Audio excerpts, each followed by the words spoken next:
السلام علیکم ورحمت الله وبرکاتو. قدرمندو کتونکو نن زه تاسو لیمټې علاقه ابوالکارۍ د شمشاد په کور کې زه موجود یم. قدرمندو کتونکو شمشاد په کور کې بیګا په 2 بجې باندې اور لګېدلی دی چې 2 کمرې او 1 جهانه مکمل طور باندې سوي ده. موږ به د هغه نه پوښتنه کوو چې د دوی څومره نقصان شوی دی او دا اور د څه نه لګېدلی او راځئ زموږ سره اوسئ.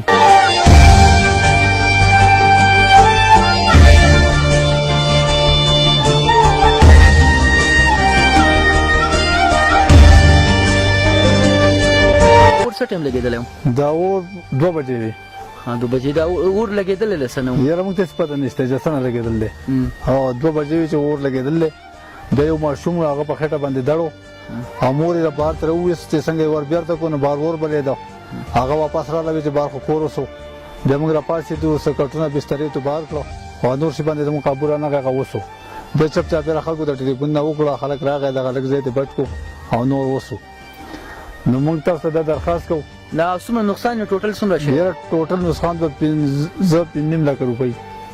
5.5 لک. او موجوده حکومت نه څه مطالبه کوئ؟ نو موږ دا مطالبه کوو چې یاره واړه دي ماشومانان دي که موږ له چېرته دا کور جوړ کړي لکه دغسې بې اسرې پاتې شو، جمع دی، یخ دی، نور یې څه اسره بسره نه هېڅ هم نشته به یې څه کټونه بسترې هر څه ترې سوي دي لکه دغسې پاتې سوي دي.